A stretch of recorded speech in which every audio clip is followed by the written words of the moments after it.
What is up, everyone, and welcome back to Across the Board, sponsored by MoneyBall Metrics. You have your normal Thursday team. You have myself, Alpha Dog Bets, here with JD from Line Movers. And because he's been absolutely dominating the college football playoff, we have Hefe Picks back in the saddle, ready to give out some plays today. And fellas, we have made it to the next round, the semifinal round of the college football playoff. We'll be breaking down both games today, going over what we think is going to happen in totality of the college football playoff, and I'm very excited to dive into it. JD, over to you. How are you, my friend? And loving the background today.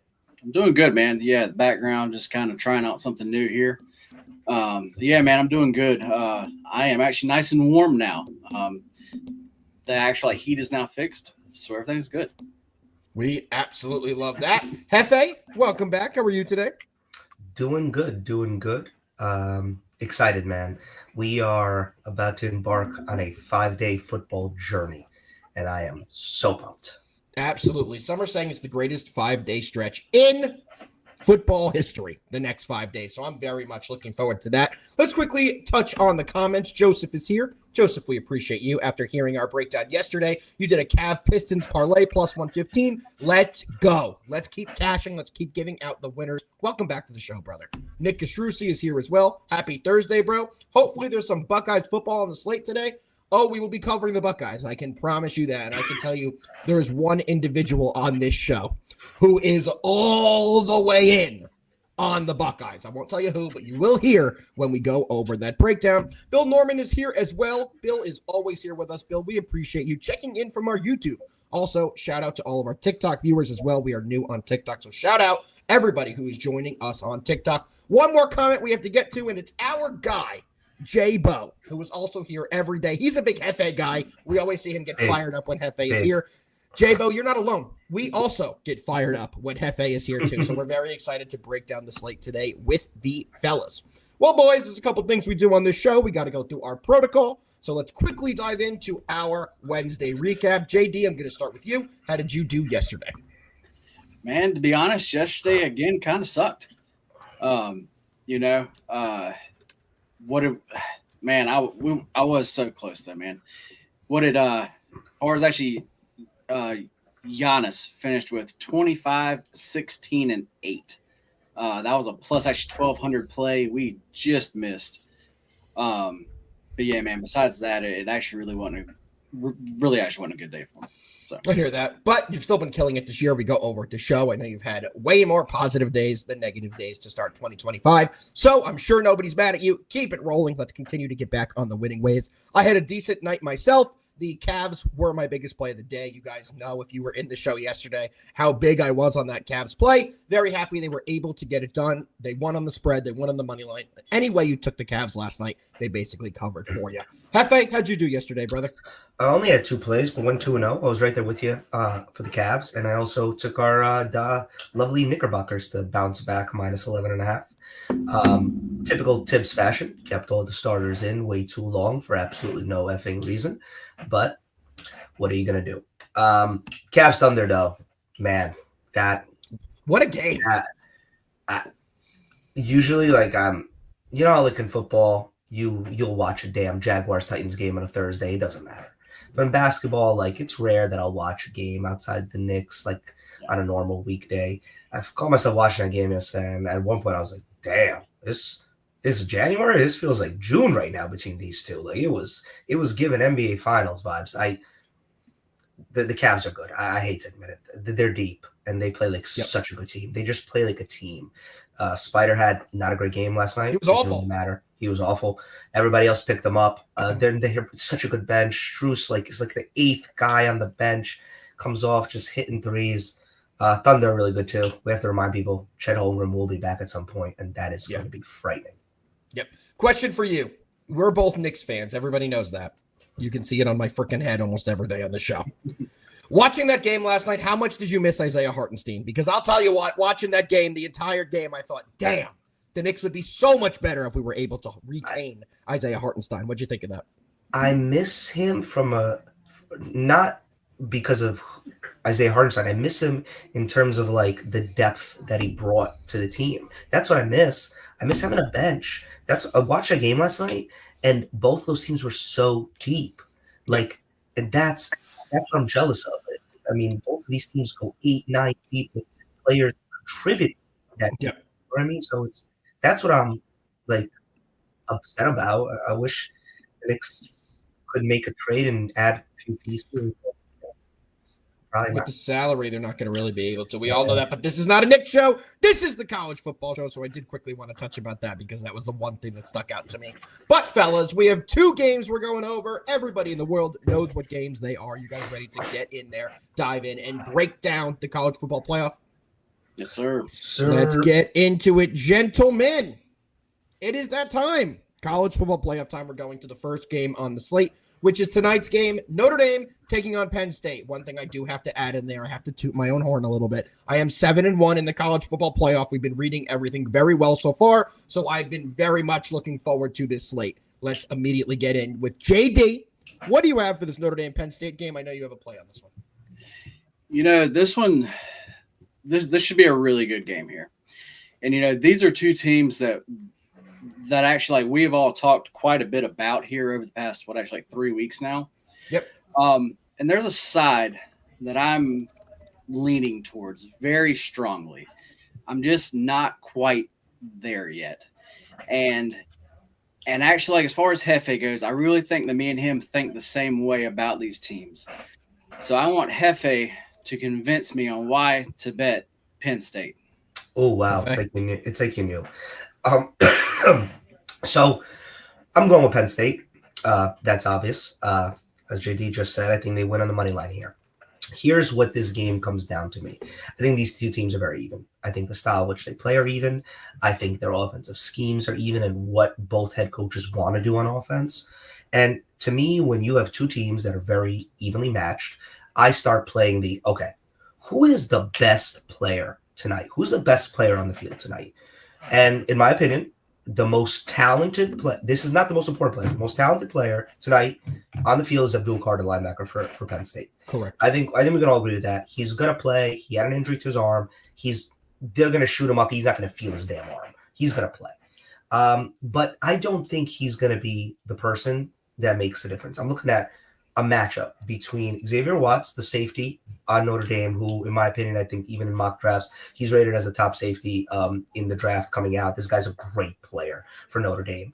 And the Tyler Warren, the tight end for Penn State, who is Fantastic. Just fantastic tight end. Gonna probably be him or the dude from Michigan, Loveland, first tight end off the board. I think this is the matchup to watch. And I think that Drew Aller has – you guys remember last year, Michael Penix Jr.? A lot of talk about where is he going to get drafted, blah, blah, blah, yes. Heading into the college football playoff. Then, boom, he has a semifinal game versus Texas. I believe it was Texas. He had a monster game. But berserk. I mean, berserk. And all of a sudden, it's like first-round pick, this, that, left, right. I think Drew Aller is right there with that. This is his spotlight. This is his game because I'm gonna let the cat out the bag right now.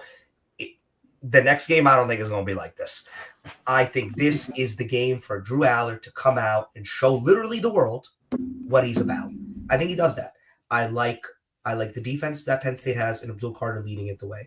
I like Drew Aller to be poised in the pocket today and not make mistakes.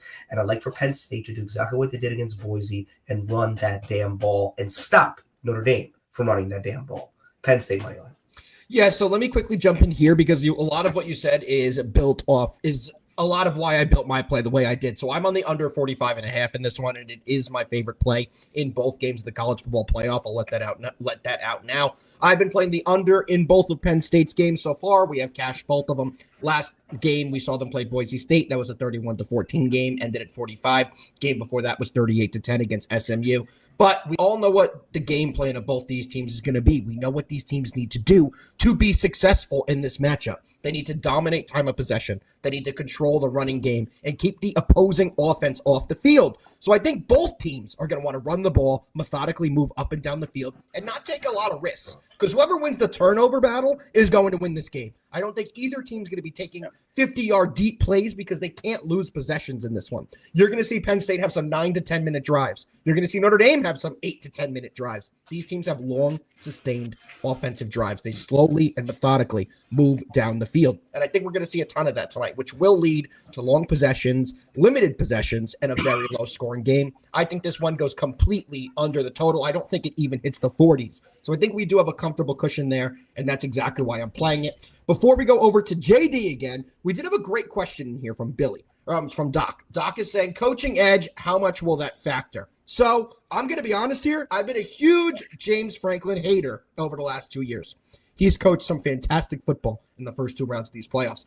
But at the same time, I will say that I do think Freeman is one of the best college coaches in the country. We talk about it all the time on the show. I do think he's destined to be a very solid NFL coach as well. I have made it clear, though, that I also think he's a couple years away from taking that leap. We are hearing rumors that he will go this year, depending on how they go, but I still do think he's a couple years away from making that transition.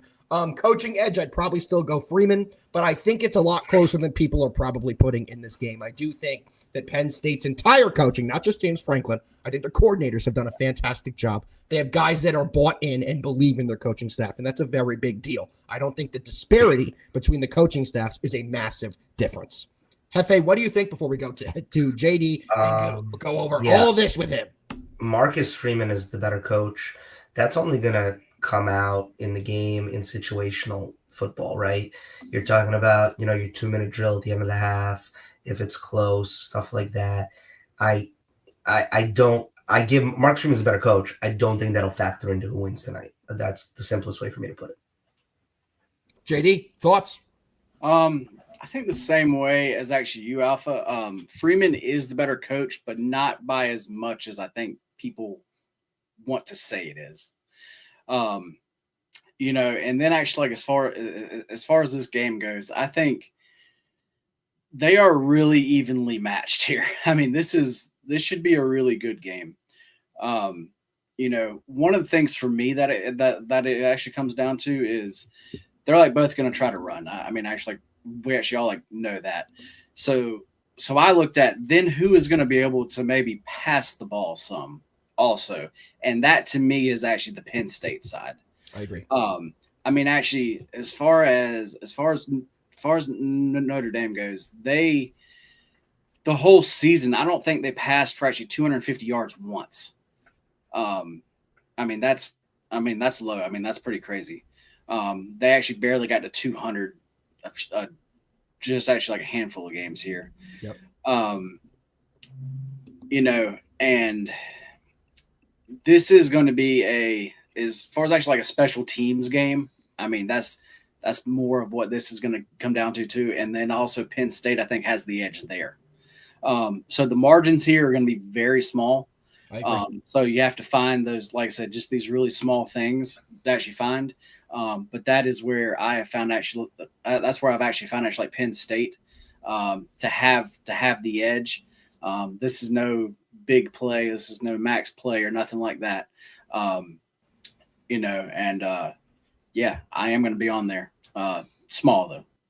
I like it. Any props you guys are looking at into this game? So there's one that I have been looking at, and that's going to be a rushing touchdown by Nicholas Singleton. You can currently get that at plus 110. He is who I think will get the ball in the red zone for Penn State, and I do think he will find the end zone. But I also don't have an issue with people taking Tyler Warren to find the end zone too at minus 105. Warren is the star tight end for Penn State, and I do think there will be some red zone packages that they will absolutely be getting him the ball. He's not your typical tight end. He does end arounds where he'll either get the ball and run it through the outside, or he'll sometimes do the wildcat quarterback, and he will run straight from the quarterback position. So I do think Warren has a shot to get in, but Singleton is my favorite pick at plus 110. Either of you guys like any touchdown props in this one?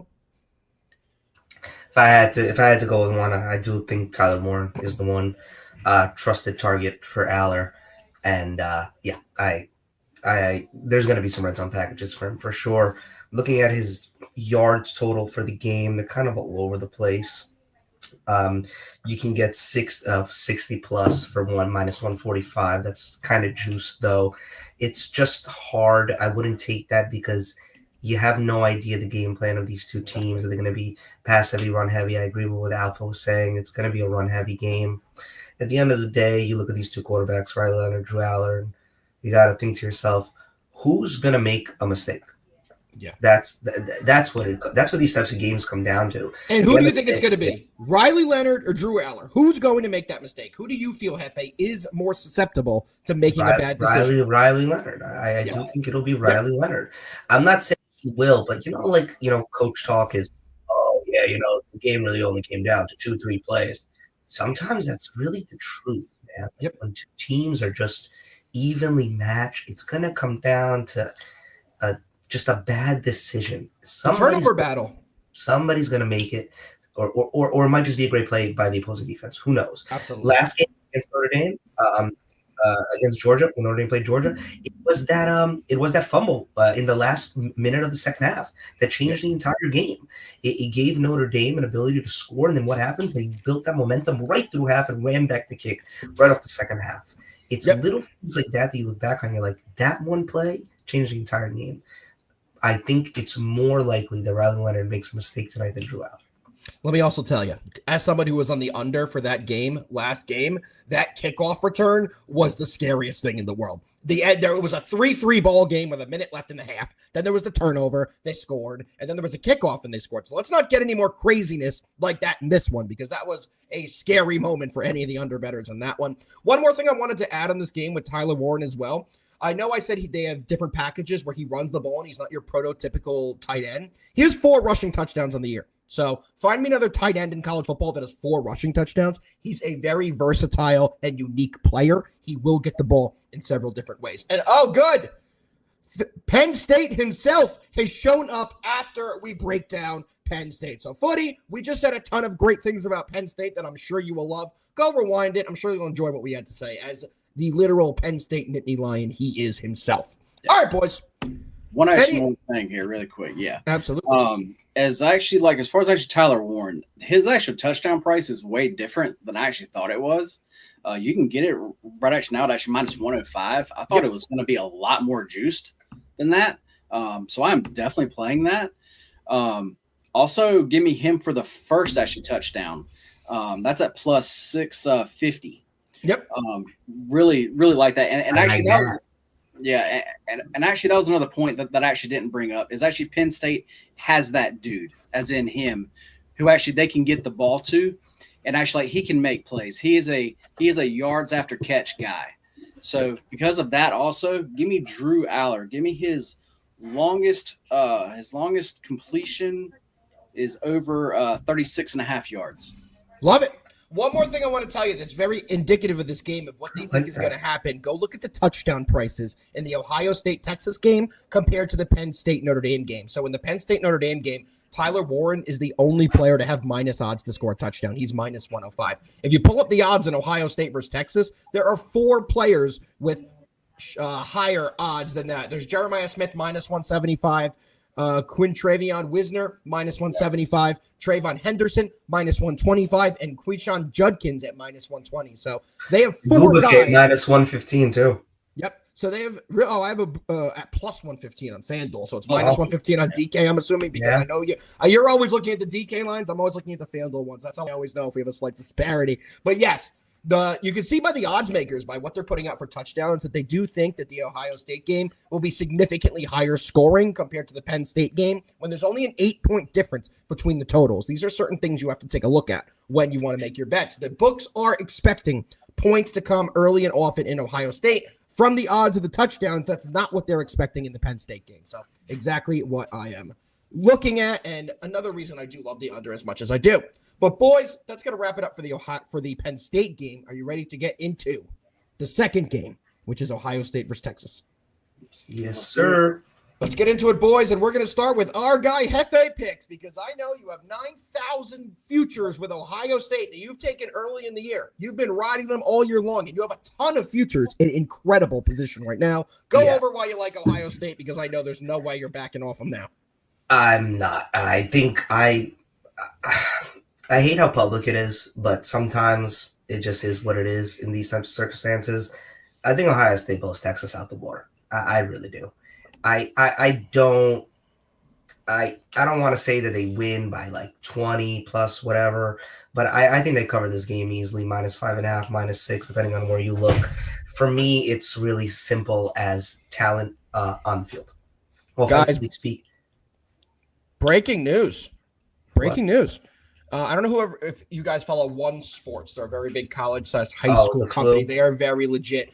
There's supposedly a massive flu outbreak in the Notre Dame locker room right now. They're saying Penn State is not affected at all, but they're saying there's a significant amount of players that have the flu, and they have it very badly for Notre Dame. Something to monitor. That was just posted. So I'm sorry to cut you off there, Hefe, but I feel like we have to get that information in there. It is saying right now it's the special teams room.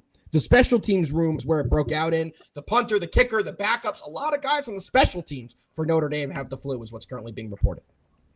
The flu sucks. It sucks. Yeah. Because that means that people are going to be dehydrated, need to be on a lot of fluids, and energy is going to be low. Not what you want from your special teams. Yep. But that's to be monitored. I read the same article right now. It's saying that it's primarily affecting special teams and backups, so no big name players, but it's also 12:30 and we got 7 hours to. Do you also believe that? Somehow the disease perfectly only affected the backups. I think they're just putting that here's out the there. thing. I also don't believe that anybody's sick. Like this is true. This is, it's the same thing, and not to just go off on a tangent. The same thing right now going on with Philadelphia, Green Bay. Why isn't Jalen Hurts off of concussion protocol, and why are there no updates on Jordan Love injury? Right, the report here, report there. They just want you to back one side versus the other. I would not take into consideration that report about the flu into how you're going to wager this game. Agreed. I just think you need to know that information. Yeah, absolutely. All right, Ohio State, your 2025 college football national champion, obviously. Why? Because I actually can't believe I'm going to say this, but ever since Will Howard decided to go slide for whatever reason with 3 seconds left versus Oregon, which was one of the most boneheaded plays I think I've ever seen, the guy has played great football. And all of a sudden, obviously, other than the Michigan game, but Ryan Day can't ever win against Michigan, and he will be forgiven. This team is so freaking talented. I don't know how Texas matches up with them. I had the same rant last week when Ohio State beat. Well, I'm blanking out. Who they beat? Oregon by a million. Oregon by a million. You got Trayvon Henderson and Quinshawn Jenkins running the ball. Good luck. Then I don't even know if 2 people is enough at this point for Jeremiah Smith. I don't know what you do. Good luck, buddy. I don't know what you do. The guy. I saw a stat today, Alpha. I know you saw we were tagged in it. Jeremiah Smith in this year has more catches and more touchdowns and more yards than Terry McLaurin's entire 3-year stint with Ohio State. Yeah. The guy is a real freshman. He's 18 years old. It's insane what he's doing. And Texas is going to have to double cover him 100%. And then you still got to worry about the 2 running backs. And then you still got to worry about a Gupake, who's going to be a first-round pick in the NFL. It's too many people to worry about in terms of the offense of Ohio State. On the opposite side, Texas, look, Quinn Ewers, a lot of respect, good quarterback. They have a great wide receiver with Bond. And Wisner's a good running back. But I think this Ohio State defense is great. I think they have playmakers in all levels, especially their linebackers. I think are fantastic. I don't know how Texas keeps up with Ohio State offensively. I think you see a high-scoring game, indicative of the touchdown scores and the higher total. Ohio State covers.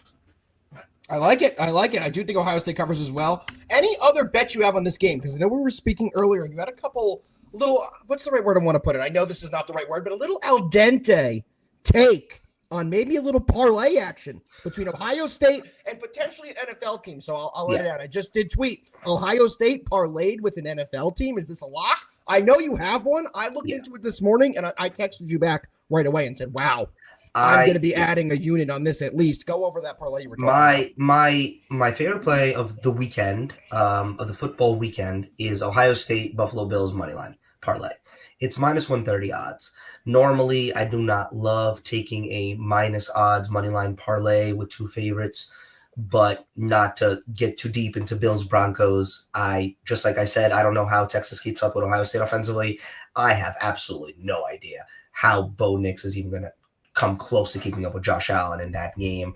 I have a lot of respect for the Broncos, and I think Patrick Surtain is not getting enough love. He is the best cover corner right now in the NFL. He is incredible. The problem with the Bills is they don't really have a wide receiver for him to cover. They don't have that guy. Okay, take Amari Cooper out of the game. Good luck. Take Khalil Shakir out of the game. Good luck. He'll find somebody else. That's the beauty of the Bills' offense. And nobody's really even talking about it. James Cook just had one of the greatest running seasons in the NFL, and he looks great. That is my favorite play. I'll give it out right now. My favorite play of the weekend is a Bills Ohio State moneyline parlay.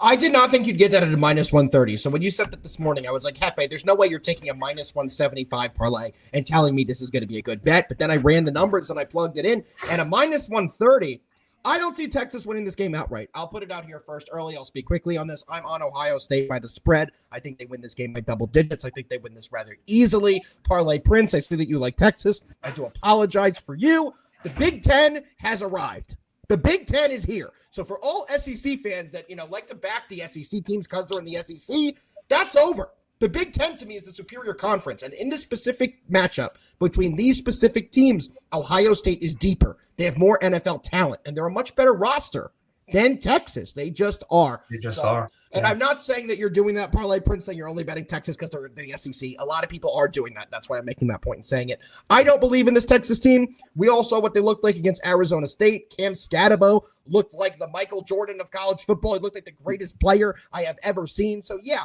I'm not a huge believer in this Texas team, but I am a huge believer in this Ohio State team. So I am going to be taking Ohio State with the spread, but also I do love Hefe's parlay. I'm not claiming that as my own, but I'm going to be betting it with Ohio State money line and the Buffalo Bills. I don't think that loses. We have a rookie quarterback going up against the Bills. I don't see that going well. I just do not. So give me that parlay, Hefe. I love that out of you, and I'm all over it. JD, what do you like in this game?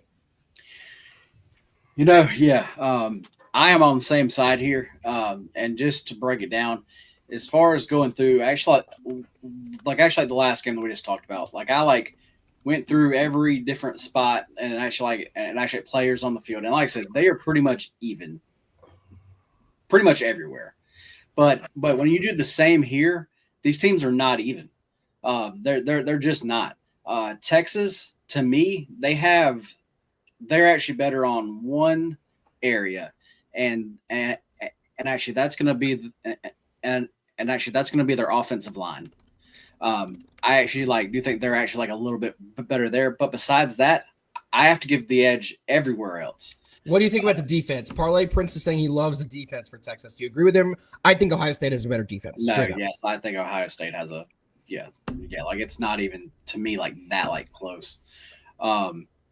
As far as the number here, this I agree with. That's not a terrible point, right? This I agree with. This I agree. It's the same thing. I know this is totally left field. It's the same way that people are viewing the Vikings Rams game. You just saw Sam Darnold look like he forgot how to play football. So everybody obviously forgets the fact that they won 14 freaking games. Thank you.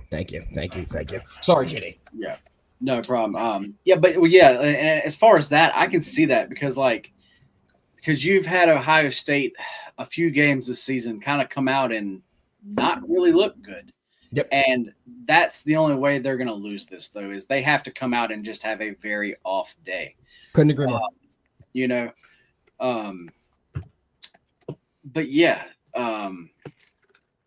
They're just a better team. They have playmakers everywhere. Yep. Thing about this, you have the actual box, and you have to keep them in there. If any of those guys get the ball actually outside of the box, they are going to make a play. Oh yeah. And I just don't think Texas is going to be able to keep them there. And I think the whole game basically comes down actually to that. Can actually Texas do that? And I just don't think they can. I agree. So to me, I'm actually going to be playing them a bunch of different ways. But actually, I'm all over them. Yes, I don't really like it because, like he says, this is a public spot. It is. It is. It sucks. It's not what I like being on. but just from breaking everything down, it is the right spot. Just like I said also, or what I was about to say earlier, as far as my number, after the Michigan game, I actually like downgraded them quite a bit. And even still with that downgrade, I still make this number at actually Ohio State minus 6.9. And that's with a pretty big actually like downgrade. So if you want to take that game out, which I know some people are, you know, I don't. I think it's the reason they are where they are. Well, right. So actually, like that's why I left it. Like I have it. If you did take that game out, though, that would actually be more like that would actually be more like the -9 range. Yeah. So it just doesn't matter for me though. Like I'm just it's actually them. There's one more question after the two of you in this game. Okay. Player props. I think we're going to have a lot of touchdowns in the game, especially by Ohio State. The only prop I'm looking to take is going to be a 2-touchdown prop, and I think you guys can guess where I'm going. It's going to be Jeremiah Smith at plus 300. I do think he will run the end zone at least. It's insane, but he keeps doing it, and he keeps being the guy. He's the guy. So I do think he is going to be able to find the end zone at least twice, and at plus 300, I am going to throw a half unit on that for a chance to win 1.5 units. Any props you guys like? I got to look at what I'm thinking. I just wanted to make one quick point. There is only one path where I see Texas covering and making this game. If Ohio State is getting field goals instead of touchdowns when in the red zone, and if Will Howard just doesn't have it and is making mistakes and they're throwing interceptions and they're giving Texas favorable field position. That's the only path I see. I actually think it's going to go the other way, where I think Texas is going to be the one that's going to have trouble in the red zone and going to have to be trading field goals for touchdowns. It's going to come. Somebody asked a question of the coaching matchup, last matchup, right? This matchup's coaching matchup is interesting. Sark's a good coach. He's a good coach. There's a misconception, just like there is about James Franklin, that Ryan Day is a bad coach, okay? There's going to be situations in this game, I think, more than the other game, where it's going to be one of those 4th and 2, questionable where you are in the field. Mm-hmm. It's no man's land, so to speak. Do you punt? Do you go? I'm telling you, Ryan Day is going to go. And I think Sark's going to play it a little bit more closer to the chest and safe. Sark's going to play it a little bit that. And also, I mean, they have a guy who actually can't kick. So, I mean, like, that's going to play into it also. He's had a great career. He couldn't kick last game. Do you think the mental battle carries over to this round? Because I agree with you. Yes. I think it carries over. With that actually being a big game like actually this, I think that's going to. Yeah, he really struggled last game. He missed so many chippies, including the game winner, and it wasn't that long, 38 yards if I'm not mistaken. So right down the middle as well. So he has definitely struggled for sure. Parlay Prince is tuning in a little late, so let's recap what we went over. You can always go back and watch after the show. But for a quick little recap, I am on the under in Penn State. I believe Hefe and JD are both on Penn State as well. So we're either going to be really happy tomorrow before the Ohio State game, considering we're all on the same wavelength, or we're all going to be very upset. But that's the beauty of it. I think I'm a little nervous that we all have this read the same way, not going to lie. But I do think we all have it read the right way. I love the under in Penn State. I do also think Penn State gets it done. And Ohio State in a million different ways is what we're looking at on this program, guys. Hefe, one more time, I need you to break down that parlay that you had in case anyone missed it, because I really do think it is the right play on that game. Yeah, absolutely. Absolutely. Favorite play of the week is a money line parlay with Ohio State and the Buffalo Bills. Minus 130 odds. I think that we can all feel good about Ohio State in their matchup versus Texas. Too many offensive weapons for the Texas defense to worry about on any given play. I see a game plan of run, RPOs, really making Texas, the linebackers come up to the line of scrimmage, and then boom. You give Jeremiah Smith one-on-one on the sideline, that boy is gone. In the NFL, on the Bills side, I think the Broncos are, I know, typical sports talk, 1 year ahead of pace, right? Their defense, other than Patrick Surtain, is pedestrian. Yep. And this is the rare team in the Buffalo Bills where there is no A plus A1 wide receiver. I don't know who Surtain really goes up against, but whoever he does, Josh is just going to find another guy. And the run game and the way that he can just he's the MVP in my opinion. I don't know if you guys feel that way, but Yes. I don't see how they start. Also, another thing, Bills are getting healthy. Terrion Arnold, they're a really good linebacker, back in, totally healthy for this game. That is huge because when the Bills defense is healthy, they're a good defense. I agree, which is surprising. We said on the show all year long on the NFL edition that we were a little nervous of the Bills defense going into the year. They've been fantastic, and they've proven me wrong. I'll be the first one to say. I thought the Jets were going to come out of the AFC East. I don't know why I'm admitting that out loud right now because there's no point in me looking like an idiot, but I did. This Bills team proved me wrong. Their defense looks good, and I'm very high riding the Bills into the postseason. JD, what do you think? Any other plays you like in the college football playoff that you're combining maybe with an NFL game, maybe a prop, or is that all the plays for you today? You know, you like the you like that actually Jeremiah Smith prop. Yep. It's actual touchdown prop. And I'm like looking at his yards now. It looks like they're around like 84, or actually like the 85 range. Like that. I mean, like I know that actually like they're gonna focus on him, but that still seems a little low. Yeah, I think that's low as well. I definitely would take the over on that too. Hefe, what do you think of the yards for Jeremiah? I'm nervous because of all the fanfare and the media attention that he's gotten. It's almost like okay, like Texas has to have the mindset of, listen, if we lose, we ain't gonna let that guy beat us. Anybody but that guy. Like, we're not gonna look dumb. I'm wondering what Agubuke's numbers are. Let's not forget this guy is a really good wide receiver. Going to be a first-round pick. Senior. He's been there for a while. I don't know what his numbers are. I know he hasn't really gotten a lot of play. But if there's one thing I am looking at, and it's hard because they really do split the backfield with Henderson and Judkins, I'm looking at Henderson's line here. I like him to get into the end zone. It's a little pricey at minus 150. I hate, like, it's just so pricey. But I like it. I would be shocked if Jeremiah Smith has a game like he has against Oregon. Sark's too good of a coach for that. I can respect that. I could definitely respect that. JD, any other plays from you? Any other parlays before we get the hell out of here? We've broken down the games today. Somehow, for a 2-game slate, we've been on for 40 minutes, which is fantastic. The comments have been fantastic as well. So if there's anything else you guys want to know, please drop them in there. One more thing before I ask JD, I'm going to put this out there, and I'm going to quickly, Joe, you know I love you. You know I love you. You're wrong here. Love you, though, but I disagree wholeheartedly. What do you guys think about Jared Goff to be MVP? No. No. Quickly, I do have to just throw this out here. Drew Rosenhaus just tweeted that Tyreek Hill's fully committed to the Dolphins and he's staying with the team. That's hilarious. That's hilarious. Okay.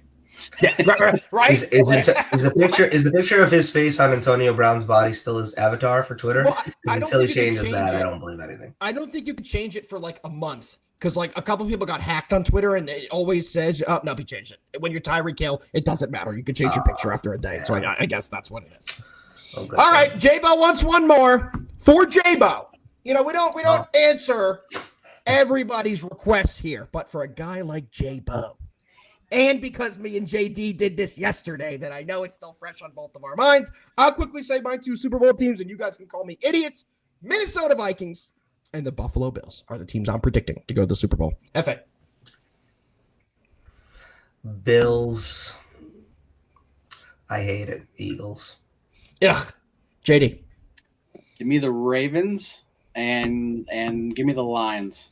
Ravens and Lions. All right. Well, fellas, I think that's going to do it for today's show. No more picks, JD, right? No more for you? No, there's it. Okay, we have one more request. Hefe, please pronounce his name again. Oh, I have no idea how to pronounce his name. Emeka Egbuka. No idea. Good. We'll take it. I apologize for putting you in that situation. But fellas, that's going to do it for today's show. You say one more thing we have to do, as you know, and we have to go over our best bets, which I'm pretty sure every single person in here knows what we're doing for best bets. But in case you do not, we're diving into our best bets of Thursday, January 9th, college football edition. We're going to start with F.A. Then we'll go to me, and we'll close out with the guy, J.D. F.A., what do you got? All right, guys. What am I to say? Penn State money line tonight. Tomorrow, Ohio State minus whatever the hell you want it to be. Take the alt line. Don't care. Do it. They're going to win. They're going to cover. And then the big boy, the weekend long best bet, Bills, Ohio State money line parlay minus 130 odds. There we go. There we go. Now, how the hell was I supposed to know that the G is silent in this dude's last name? Okay, now let's go on a rant real quick. Okay, we got to stop with this ridiculous freaking silent words. A silent G. What's the purpose of putting a silent freaking G in somebody's last freaking name? I'm going to be honest here. You're about 3 more words from getting us canceled. You're about 3 more words from getting us banned on the air. What's the point of the G? Somebody should have done something. I'm sick of this crap. Back to my best. It's like my name being Jefre and then telling you that the R is freaking silent. It's not Hefere, it's Hefe. Dumb. Well, do you like lasagna? Well, I'll give you some lasagna. You can buy lasagna after you bet these picks. Under in Penn State, under 45.5, and Ohio State minus whatever the hell Hefe said as well. Well, no, not whatever the hell he said. Minus 5.5. Or whatever alt spread you like under 10. I think they win the game by double digits. I'm also tailing the Hefe parlay. I can't claim it as my own. The Buffalo Bills parlay with Ohio State. I absolutely love that play. And those are my 2 for the college football playoff. We're 8-1, 7-1 right now. We're going to get to 9-1 by tomorrow. By tomorrow evening's when the game is? Yeah, by tomorrow. Let me ask you guys JD, close us out. What do you got? I got one. Close us out. Do you think we get one of these 2 games like a good game? Like I'm talking like Texas Arizona State style game where it's like nail biter, or do you think we just have 2 snoozers Tonight's the good one. You think tonight's going to be a genuine like fourth quarter? Yeah. It's anybody's game type of deal. Who has like whoever has the ball last wins like type of vibe. Yep. That's why I like. I hope so, man. I hope so, man. I think really like college football needs it. They need a close game because as a whole, I mean, we don't have to talk about this right now. It's been something needs to change. Brutal. JD, what are the best bets? Get us the hell out of here. All right, give me OSU minus the points here. Looks like you can get a 5.5 still at actually like a few shops. And then I'm going to add on a play. The line just changed. Give me a Tyler Warren anytime touchdown, and you can actually get a plus 105 now. Interesting. There we go. Plus 105. I absolutely love it. Anything else from you today, JD? No, there's going to be it. That's going to be it. Well, let me put up the graphic. Everybody take your screenshots. Get your phones out. You can see our best bets for the day. Ohio State minus 5.5. Penn State money line and Ohio State minus 5.5 for Hefe. And for me, the under tonight and Ohio State tomorrow. Gentlemen, it's been a fantastic college football show. The good news is this is not going to be our final college football show. We still will have a show for the national championship. So you will hear our college football takes again when we all come back and go over the Penn State, Ohio State national championship. We hope. JD, any final words before we get out of here? You know, I do have to say one thing. I'm actually not sure if the little flu news is coming around now, but it actually looks like Penn State is starting to flip to the favorite. Yep. So just something to kind of like watch out for. Boy. But yeah. Besides that, let's just have a great night, guys, and let's fucking win. Let's fucking win. Hefe, say some parting wisdom words for the people before we get out of here. I only got 4 things to say. OHIO. Let's fucking win. We'll be back tomorrow. Same time, same place. We appreciate all of you guys. Peace.